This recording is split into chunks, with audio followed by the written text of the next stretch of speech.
ಅಭಿನಂದನೆ ಸಲ್ಲಿಸಬೇಕಾದ್ರೆ 123 ಟಿಎಂಸಿಯಲ್ಲಿ 83 ಟಿಎಂಸಿ ನಮ್ಮ 2 ಜಿಲ್ಲೆಗೆ, ಅದರಲ್ಲಿ ಅತಿ ಹೆಚ್ಚು 80 ಟಿಎಂಸಿ ಬಿಜಾಪುರ ಜಿಲ್ಲೆಗೆ, 3 ಟಿಎಂಸಿ ಮಾತ್ರ ಬಾಗಲಕೋಟೆ.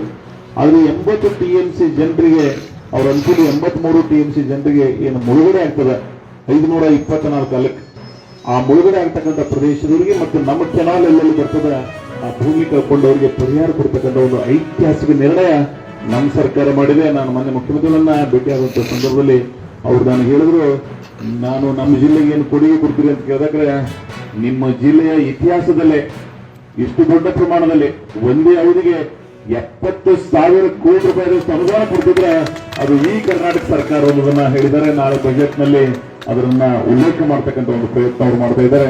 ನಾನು ಅದಕ್ಕಾಗಿ 2 ಜಿಲ್ಲೆಯ ಜನರ ಪರವಾಗಿ ಬಹಳ ವಿಶೇಷವಾಗಿ ರೈತರಿಗೆ ಅದ್ರ ಸಹಾಯ ಆಗ್ತದೆ. ನಾವೇ ಆ ಸಭೆಯಲ್ಲಿ ನಿರ್ಣಯ ಮಾಡುವಲ್ಲಿ ಹೇಳಿದ್ದೀವಿ, ನಾವು ನಮಗೆ 10 ಲಕ್ಷ ಕಡಿಮೆ ಕೊಡ್ರಿ, ನೀರು ಬರ್ತವೆ. ಯಾರು 22 ಹಳ್ಳಿಯವರು ಬೀಳಿಗೆ ಬಾಗಲಕೋಟೆ ಭಾಗದವರು ಅದರ ಅವ್ರೇನು ಮುನಿಗಿ ಕೊಚ್ಕೊಂಡು ಹೋಗ್ತಾರೆ, ಅವ್ರಿಗೆ ನಮ್ಗಿಂತ 10 ಲಕ್ಷ ರೂಪಾಯಿ ಹೆಚ್ಚಿಗೆ ಕೊಡ್ರಿ ಅಂತ ಹೇಳಿ ಅವ್ರಿಗೆ 40 ಲಕ್ಷ ಹೆಚ್ಚಿದ್ದೀವಿ. ಈ ಭಾಗದ ನಮ್ಮ ಜಿಲ್ಲೆಯವರಿಗೆ 30 ಲಕ್ಷ ಒಂದು ಎಕರೆಗೆ ಪರಿಹಾರ ಕೊಡ್ತಕ್ಕಂಥ ಒಂದು ಐತಿಹಾಸಿಕ ನಿರ್ಣಯ ನಾವೇನ್ ಮಾಡ್ತಾ ಇದ್ದೀವಿ.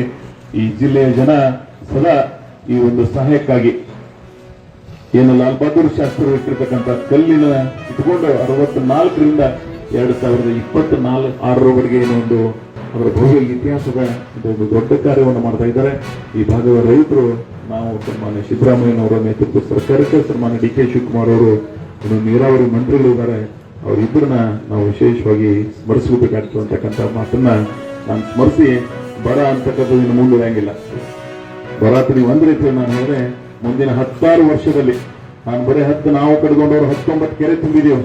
ಹೆಂಗದ ಅಂತ ಕೇಳಿದ್ರೆ ಅಂದ್ರೆ ನಾನು ಮೊನ್ನೆ ಆ ಭಾಗಕ್ಕೆ ಹೋದಂದ್ರೆ ಈಗ ಇದು ಮುಗಿಸಿ ನಾವು ಹೊಂಟಿದ್ದು ಆ ರೈತರು ಅಲ್ಲಿ ಕಬ್ಬು ಅವ್ರ ಬೆಳೆ ನಮ್ಮ ಮನೆ ಹಂಜಿಗೆ ಕೆರೆ ಹೋಗಿದ್ದು ಇಲ್ಲ 14 ಅವರು ನೀರ ಅವ್ರ ಬದುಕು ಹೆಂಗ್ ಬದಲಾವಣೆ ಆಗ್ಯದ ಅಂದ್ರೆ ಇಲ್ಲೇ ಶ್ರೀಮಂತನ ಹೊರತಿ ಬೆಟ್ನಾಗ ಇವತ್ತು 100 ಕೋಟಿ ರೂಪಾಯಿ ಉತ್ಪನ್ನಗಳನ್ನ ಬಸ್ನಾಳ್, ಕೊಟ್ನಾಳ್, ಕ್ಯಾತನಗಿರಿ ಎಲ್ಲಿ ನೀರೇ ನೋಡಿರ್ಲಿಲ್ಲ ಅಲ್ಲಿ ನೀರಿನ ಬದುಕನ್ನ ಬದಲಾವಣೆ ಆಗ್ತಾ ಇದೆ. ನೀರು ಬಂತು ಅಂದ್ರೆ ಆರ್ಥಿಕವಾಗಿ ಸಬಲತೆಯನ್ನು ಬರ್ತದೆ. ನಮ್ಮೇನು ಆತ್ಮೀಯರು ಹೇಳಿದ್ರು, ಬರ ಅನ್ನೋದನ್ನ ಮುಂದಿನ ದಿನಮಾನದಲ್ಲಿ ಅಳಿಸಿ ಬಿಜಾಪುರ 2ನೇ ಪಂಜಾಬ್ ಆಗ್ತಕ್ಕಂಥ ಒಂದು ನಿರ್ಣಯ ನಮ್ಮ ಭಾಗದಲ್ಲಿ ನಾನು ಬರೀ ನಮ್ಮ ಸರ್ಕಾರ ಮಾಡಿದೆ ಅಂತ ಹೇಳಂಗಿಲ್ಲ, ಎಲ್ಲ ಸರ್ಕಾರಗಳು ಇದಕ್ಕೆ ತನ್ನದೇ ಆದಂತಹ ಕೊಡುಗೆಗಳನ್ನು ನೀಡಿವೆ. ಒಟ್ಟಾರೆ ನಮ್ಮ ಜಿಲ್ಲೆಯ ಮುಂದಿನ ನಿರ್ಮಾಣದಲ್ಲಿ ಬಹಳ ದೊಡ್ಡ ಪ್ರಮಾಣದಲ್ಲಿ ಬದಲಾವಣೆ ಆಗ್ತದೆ ಅಂತಕ್ಕಂಥ ಆಶಯವನ್ನು ನಾನು ಈ ಸಂದರ್ಭದಲ್ಲಿ ಹೇಳಿ, ನಾನು ಇನ್ನೊಮ್ಮೆ ಮಾತಾಡ್ತಕ್ಕ ಪ್ರಯತ್ನ ಏನಂದ್ರೆ, ಅವರು ನೆನಪಿಸ್ಕೊಟ್ರು ನನಗೆ ಬರೋದ ನಾಡು ಅಂತ ಹೇಳಿ, ಬರೋದ ನಾಡು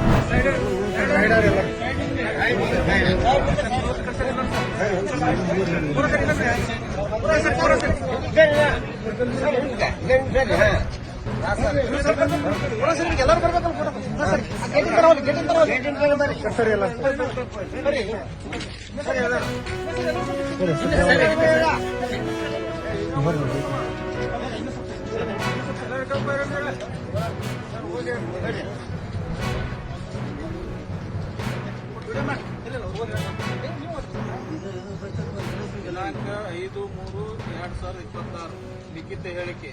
ದಿನಾಂಕ 5/3/2026 ಅಂದು ಬೆಳಿಗ್ಗೆ 10:30 ಗಂಟೆಗೆ ಕರ್ನಾಟಕ ರಾಜ್ಯ ರೈತ ಸಂಘ ಮತ್ತು ಹಸಿರು ಸೇನೆ ವಿಜಯಪುರ ಜಿಲ್ಲಾಧ್ಯಕ್ಷರು ಹಾಗೂ ನಡುಗುಂದಿ ಹೊನ್ನಳ್ಳಿ ಗ್ರಾಮದ ರೈತರು ಹಾಗೂ ಹಿರಿಯ ಮುಖಂಡರು ನೇತೃತ್ವದಲ್ಲಿ 33/11 ಕೆವಿ ಕೇಂದ್ರದಲ್ಲಿ ನೂತನವಾಗಿ ಕಲ್ಲೂರು ಗ್ರಾಮದಲ್ಲಿ ನಿರ್ಮಾಣಗೊಳ್ಳುತ್ತಿರುವ 110 ಕೆವಿ ಕನ್ನೂರು ವಿದ್ಯುತ್ ಕೇಂದ್ರದ ಕಾಮಗಾರಿ ವಿಳಂಬವಾಗುತ್ತಿರುವುದನ್ನು ಪ್ರತಿಭಟನೆ ಬಂದ್ ಮಾಡಿರುತ್ತಾರೆ. ಇದೇ ಸಮಯದಲ್ಲಿ ನಾಗಠಾಣ ಮತಕ್ಷೇತ್ರ ಶಾಸಕರಾದ ಮಾನ್ಯ ಉತ್ತರ ಕಟಕೋಟ ಸಾಹೇಬರ ಉಪಸ್ಥಿತಿಯಲ್ಲಿ ಈ ಕೆಳಗಿನ ದೈವೀಕರಣ ಮತ್ತು ಅಧಿಕಾರಿಗಳು ಹಾಗೂ ಸಂಬಂಧಪಟ್ಟ ದಿನಾಂಕ 15/3/2026 ಕಾಮಗಾರಿಯನ್ನು ಪೂರ್ಣಗೊಳಿಸಿ 110/11 ಕೆವಿ ಕನ್ನೂರು ಉಪಕೇಂದ್ರವನ್ನು ವಿದ್ಯುದ್ದೀಕರಣಗೊಳಿಸಲಾಗುವುದರಿಂದ ಈ ಮೂಲಕ ಲಿಖಿತ ಹೇಳಿಕೆ ನೀಡಿರುತ್ತೇವೆ. ನಮ್ಮ ಹೆಸರು ಸಂತೋಷ್ ಪಾಟೀಲ್, ಎಜ್ಯೂಟ್ ಇಂಜಿನಿಯರ್, O&M ಡಿವಿಷನ್, ಅಸ್ಕಾಂ, ವಿಜಯಪುರ. ಗಂಗಾಧರ್ ನೋನಿ, AW ಪ್ರಾಜೆಕ್ಟ್ಸ್, ಕೆಪಿಟಿಷನ್, ವಿಜಯಪುರ.